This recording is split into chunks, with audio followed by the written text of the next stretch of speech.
So Guild Wars 3 has someone leaked sort of like the scope of Guild Wars 3 in an interview, and nobody's talking about it. So that's why your girl here, Ashley, is gonna tell you everything there is to know about what they just leaked about Guild Wars 3. So let's look at this interview from the Aeon producer, and there's some specific part here that where he talks about Guild Wars 3, and he lets slip some news. He says, I can't reveal too much because Guild Wars 3 is still under development, but there is a directional difference.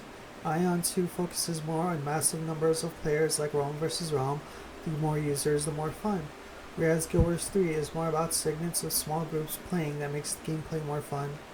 Okay, so important words here. Small groups. That means they have nothing. He's made it clear that they have nothing as large in scope as Realm versus Realm in Ion 2. So basically what that means is there's no World versus World in Guild Wars 3 at launch. But that also explains why they're making a World versus World new map this late into Guild Wars 2's life cycle.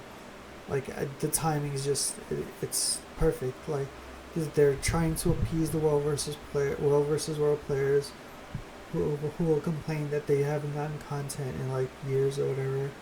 But this isn't a small segment of the population. Like World versus World is like the end game for a lot of people. So they wouldn't want to compete with themselves. They want their game to have as much reach as possible. So let's look at the latest news on their site. Let's talk about the official news. They basically said that they're expanding their reach for Guild Wars 3 and inviting an entirely new generation of gamers to join us for the launch of a new Guild Wars game for the first time. So what they're saying is that they want a new audience, and they'll use the name brand recognition from their previous games to sort of catapult to a successful launch. But that does not guarantee that the people who play Guild Wars 2 will like Guild Wars 3. We are hoping we do because it's the same company. It's ArenaNet. They know what we want. They've shown time and time again they can deliver. So yeah, like they might not have a World versus World in Guild Wars 3, but that doesn't really mean much because they might have some replacement. Like I don't know. This is happening. The timeline for Guild Wars 3 is prior to Guild Wars, the original Guild Wars, like actual wars between guilds. So, yeah, like, uh, yeah. So they might not initially launch with World versus World, but I know that players are gonna throw feedback at them like we want World versus World.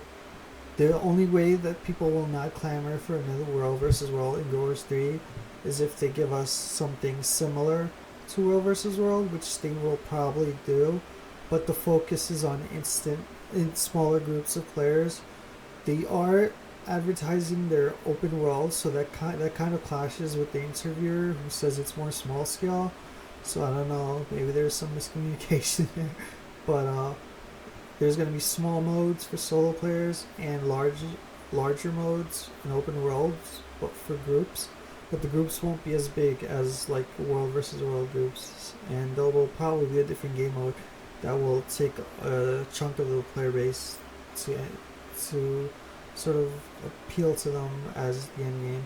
So yeah, this is an exciting time to be alive, and I hope we all enjoy Guild Wars 3, and you'll definitely be getting more news from me and more predictions, but just know that I am keeping up with every single thing that they say about Guild Wars 3.